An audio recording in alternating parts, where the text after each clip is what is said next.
അമേരിക്കയും ഇറാനും തമ്മിലുണ്ടായ വെടിനിർത്തൽ ഇപ്പോൾ അമേരിക്ക മാത്രമായി ആ വെടിനിർത്തൽ നീട്ടിയിരിക്കുകയാണ്. ഇത് കഴിഞ്ഞ മണിക്കൂറുകൾക്ക് മുമ്പാണ് ഈ വെടിനിർത്തൽ കരാർ അവസാനിച്ചത്. എന്നാൽ ഇറാൻ ഇപ്പോൾ പറയുന്നത് അമേരിക്ക സ്വന്തമായി വെടിനിർത്തൽ നീട്ടിയത് ഞങ്ങൾ അംഗീകരിക്കുന്നില്ല എന്നാണ്. അതേസമയം ഞങ്ങളത് പാലിക്കുകയോ പാലിക്കാതിരിക്കുകയോ ചെയ്യുന്നത് ഞങ്ങളുടെ രാഷ്ട്രത്തിന്റെയും അതുപോലെ ഞങ്ങളുടെ ജനങ്ങളുടെയും സുരക്ഷയും കാര്യങ്ങളും എല്ലാം പരിഗണിച്ചുകൊണ്ട് വേണമെങ്കിൽ ഞങ്ങൾ അതിനോട് സഹകരിക്കും, അല്ലെങ്കിൽ സഹകരിക്കാതിരിക്കും. എന്തായിരുന്നാലും ഞങ്ങളത് അംഗീകരിക്കുന്നില്ല എന്ന് കൃത്യമായി, അതല്ലെങ്കിൽ അത് ആ വെടിനിർത്തൽ നീട്ടിയതുമായി മുന്നോട്ട് പോകേണ്ട ബാധ്യത ഇറാൻ ഇല്ല എന്നാണ് ഇപ്പോൾ ഇറാൻ പറഞ്ഞിരിക്കുന്നത്. നിലവിൽ ഈ വെടിനിർത്തൽ കരാറിലേക്ക് ഡൊണാൾഡ് ട്രംപാണ് എത്തിച്ചത്. പാകിസ്ഥാനുമായി സംസാരിച്ച് പാകിസ്ഥാനെ ഇടനിലക്കാരാക്കിക്കൊണ്ടാണ് ഇങ്ങനെയുള്ള ഒരു വെടിനിർത്തലിലേക്ക് പോയത്. ട്രംപ് യഥാർത്ഥത്തിൽ ഈ വെടിനിർത്തലോടുകൂടെ യുദ്ധം അവസാനിപ്പിക്കണം, മെല്ലെ ഏതെങ്കിലും ഒരു വഴിയിലൂടെ ഈ യുദ്ധത്തിൽ നിന്ന് തലയൂരണം എന്നതായിരുന്നു ട്രംപ് ഉദ്ദേശിച്ചത്. ആ വഴിയിലേക്കാണ് ഇപ്പോൾ ഇതിനെ കൊണ്ടുപോകുന്നത്.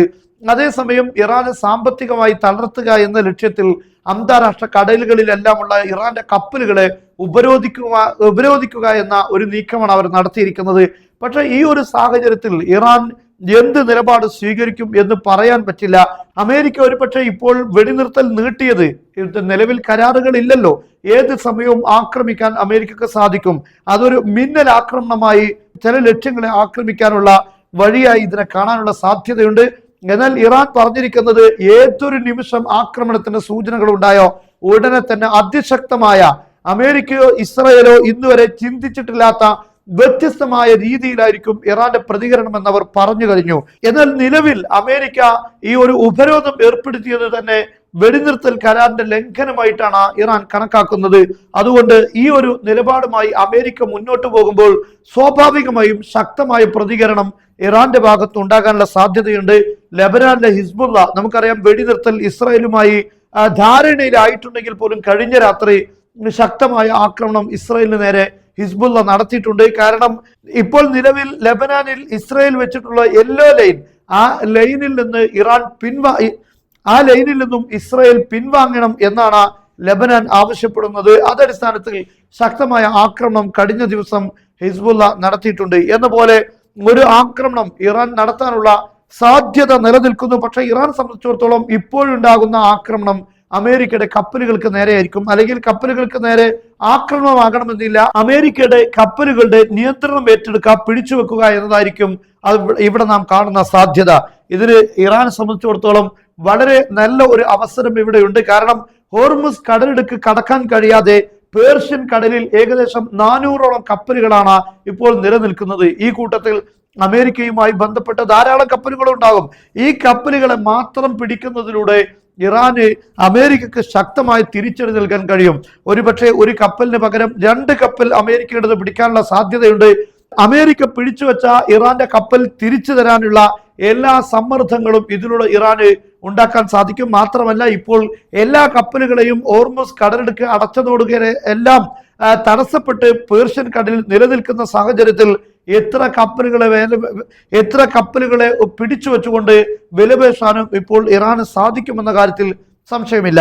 ഇപ്പോൾ ട്രംപ് പറഞ്ഞിരിക്കുന്നത് ഇറാന് ഹോർമുസ് കടലിടുക്ക് അടച്ചിടുക എന്നതിൽ താല്പര്യമില്ല, തുറക്കാനാണ് താല്പര്യം. യഥാർത്ഥത്തിൽ അത് വസ്തുതയാണ്. കാരണം ട്രംപ് പറയുന്നത് ഈ കടലിടുക്കിലൂടെ കപ്പലുകൾ കടന്നു പോകുന്നതിൽ നിന്ന് ഒരു ദിവസം $500 മില്യൺ ഇറാൻ ഈടാക്കാൻ ഉദ്ദേശിക്കുന്നത്.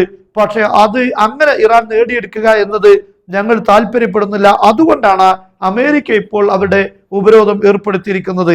എന്നാൽ അമേരിക്കയുടെ ഉപരോധം നിലനിൽക്കുന്നത് കൊണ്ട് ലോകത്ത് നിന്ന് ശക്തമായ രൂപത്തിലുള്ള സമ്മർദ്ദം ഉണ്ടാകാനാണ് ഇറാനും ഇപ്പോൾ അത് അടച്ചിട്ടിരിക്കുന്നത്. ഇറാനെ സംബന്ധിച്ചിടത്തോളം ഹോർമുസ് കടലിടുക്കിലെ നിയന്ത്രണം വേണം, അവിടെ വെച്ചുകൊണ്ട് അവർക്ക് ടോൾ പിരിക്കാനുള്ള അവസരം വേണം.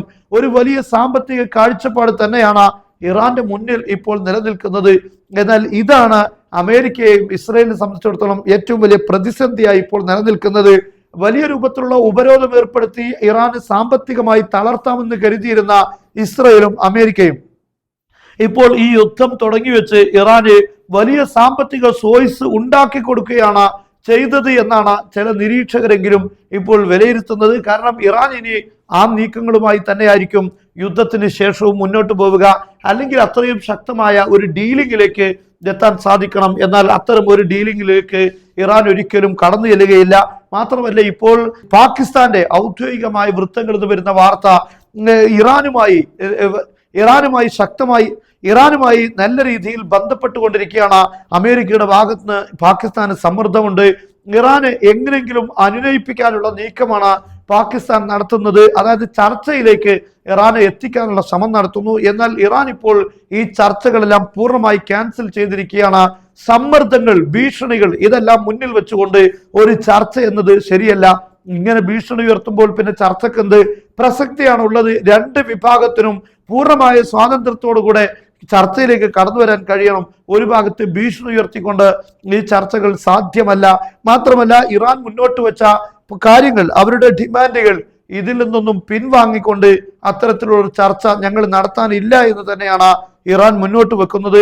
ഇത്തരം ഒരു നിലപാട് ഇപ്പോഴും ഇറാൻ സ്വീകരിക്കുന്നതാണ് ട്രംപിനെ ഇപ്പോൾ കൂടുതൽ ആശങ്കപ്പെടുത്തിയിരിക്കുന്നത്.